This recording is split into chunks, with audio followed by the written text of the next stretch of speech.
Welcome back to Tips and Tricks for Manuscripts. Welcome to Episode 5, Writer's Block Special.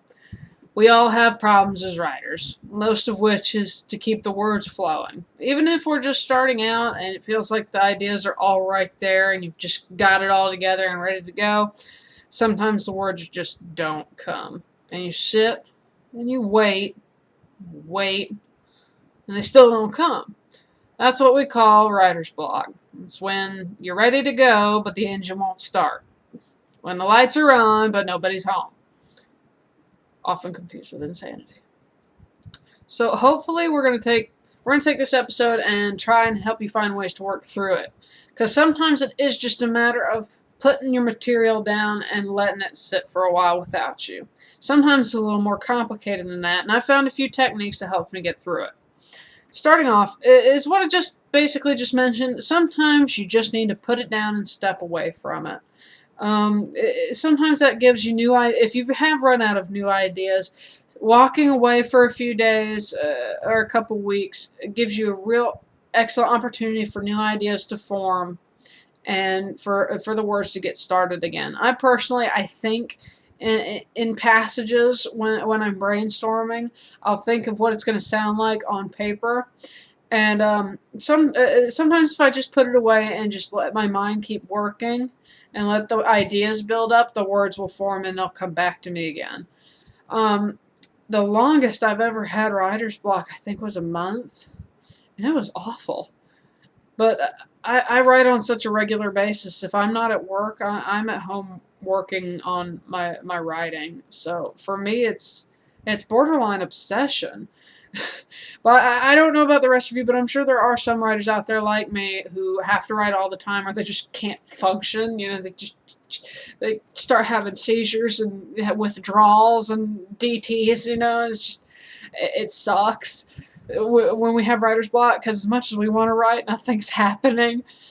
So sometimes, yeah, just put it down, get away from it for a while, and just let it go, and give it some time for your creative juices to build back up again. Another tactic that I've found is just write something else or go read something else. I had trouble with Lords of Chaos in the beginning. I got to chapter 2 and it just kind of stopped. Even though I've started again, it stopped, and I just decided, you know what, I'm going to go write something else that's been on my mind for a while. And I hammered out a few pages of the fanfiction 13. Turns out people liked it enough for me to finish it. So I just put Lords of Chaos away for a while and wrote that instead. And a few months later, I'm back on task with a pretty decent fanfiction published instead. So it's helpful to just to kind of, again, let the idea go, but also, you know, be productive. Empty your head of unrelated ideas to make room for the ones you do want to focus on. Just kind of declutter and organize your space up here.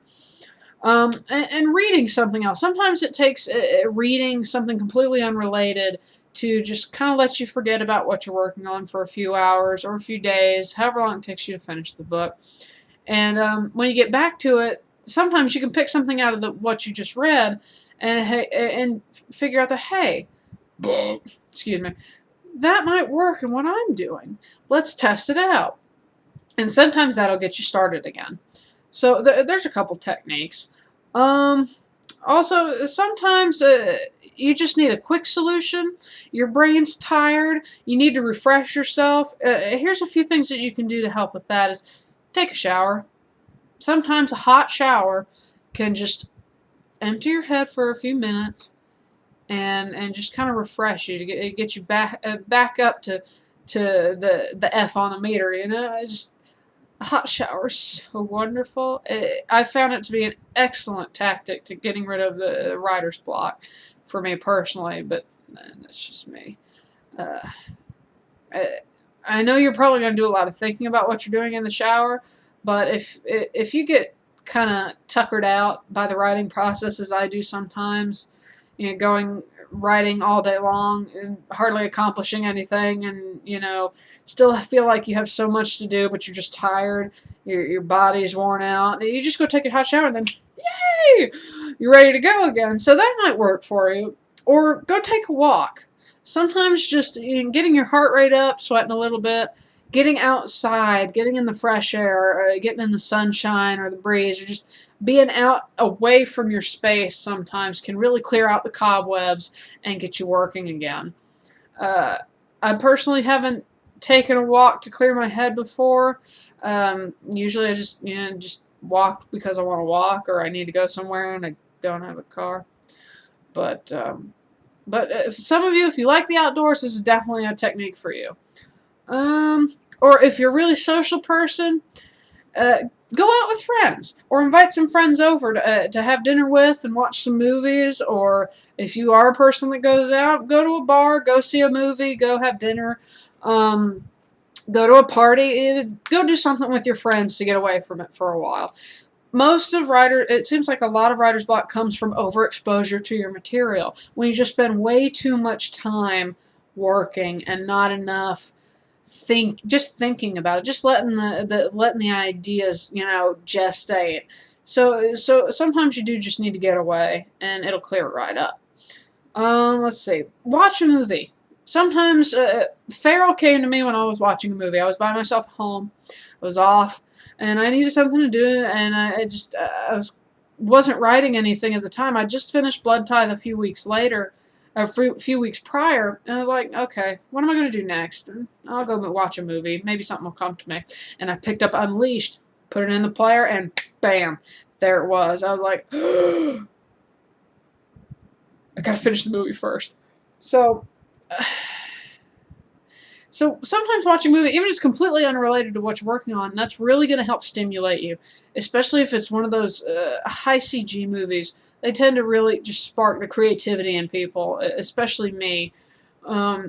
So watch something that you enjoy, something that lets you just kind of relax and have fun and enjoy the film. And sometimes that helps get the gears flowing again, just because you took your mind off of it for an hour and a half or so. And sometimes watching something completely unrelated to what you're working on can really help just give your mind a break and let you just focus on something else for a spell, and that tends to be really helpful and re-energizing you. Listen to music. I know I've talked about this before, especially I think it was episode 1, with brainstorming tactics and listening to music with your eyes closed and the lights off, in a quiet place. You can use the same technique here.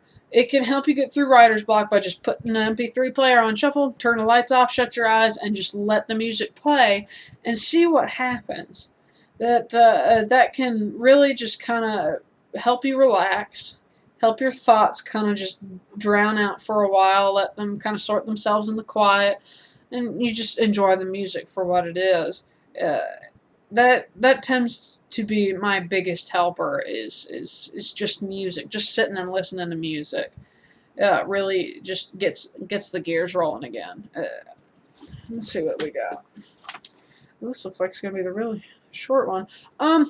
If that doesn't really help you, there is a book called A Whack on the Side of the Head. It's an excellent book. I've read bits and pieces of it. What little I've read has been extremely helpful. I can't remember who the author is. God, heavens, I can't remember. But if you ever get a chance to pick up a copy at the local library or order it online, I'm sure you can find it pretty cheap on Amazon. If you want more in-depth help with the creative process and getting through writer's block and just to help yourself be better at what you do, especially if it's in a creative facet, check out this book, A Whack on the Side of the Head. It's even helpful if you're not into creative matters such as literature or art or music or anything like that. It really gives you a good idea of different ways to reach your goal. And that can sometimes be the backbreaker for an artist or a writer. If they just look at it a different way or think of it in a different light, then that can help them get back to work again. So, well, now that I think about it, since I've covered most of my tips, there is a question that I got from a reader overseas who asked me for some advice about writing in a different language. She's not a natively English speaker. If I understand, she speaks Czech, and she's beginning to write in English. And this is a pretty big deal for me because I'd like to think I'm pretty good at it, but I don't know if I'm exactly qualified to give advice to foreign speakers, but I'll do my best. I'll admit, it's been said time and again, English is the most difficult language to learn as a second language. I'll agree. It's hard enough to learn as a first language, but and I can understand why. But I guess at this point, considering I really don't understand the intricacies of second languages, especially of European languages I'm not entirely familiar with, because some of them are pretty easy, but the other ones not so much. The best advice I could give is study English writers. Get as great a grasp as you can on the English language in a formal fashion, and then study English writers, especially Stephen King. His voice in literature is much less formal in his books than most other writers are, and he really taps into the natural vernacular of a lot of English speakers because he visits so many different places in the United States in particular, and they all have their accents and their slang terms and their phrases and so on and so forth that are really going to help you capture English. Because it seems like today the nature of most English readers is they don't want to read perfect, proper English unless they're picking up a book specifically for that, such as the older classical literature out of Europe, Pride and Prejudice, I think would probably be one of them. Maybe Mary Shelley's Frankenstein, Bram Stoker's Dracula, specifically English writers, not necessarily English-speaking writers. They're going to lean more towards those, but it seems like Americans in particular want the natural, I guess, Americanized English type writers because it's easier for them. It's easier for their minds to process words and phrases constructed in a way they're familiar with. So the only, as useless as it may seem at the time, the best advice I can give is practice and research other American writers. Because if you're looking to write English that most people accept, you're going to want to go with the American English. Because, surprisingly enough, the King's English is different from our English. So yeah, I would definitely study and practice. Those are the biggest tips I can give at the time. Because it's kind of hard to explain what comes naturally to you, as writing in English does to me. So just practice and study. That's the best advice I can give. Split your time between actual grammatical textbooks and American authors. So that's probably the best advice I can give you. So quick recap. Hopefully everybody got something out of this. Step away from it for a while. Sometimes that's all you gotta do is just put it down for a couple hours. Just give your brain time to kind of take a breath and refresh some ideas. Sometimes you can read or write something completely different, completely unrelated, or related if you like, just something to kind of clear out the pipes and get you thinking again. Take a walk, take a shower, go out with friends, exercise. Do something that just kind of gets you away from your manuscript for a while, get your mind off of it, and just go do something else. Go get outside or something. Watch a movie. Watching movies can be great catalysts for new ideas or to restart the ideas you've already got percolating in your head that it just took a break. So watch a movie. It could be something you like. It could be something you've never seen before. If it makes you forget about your manuscript for a while, that's okay. And listen to music. Music is always an extremely good method for getting the gears turning and also to help you relax. Sometimes you got to be comfortable when you write, or your writing's not going to come comfortably. It can be a real damage to your manuscript if you're not comfortable when you write. So that's episode 5. Hope to catch you in the next episode. Episode 6, Design and Symbolism. That's mostly going to be covering character design, but we may also go into architecture and just global designing your world. So yeah, design and symbolism.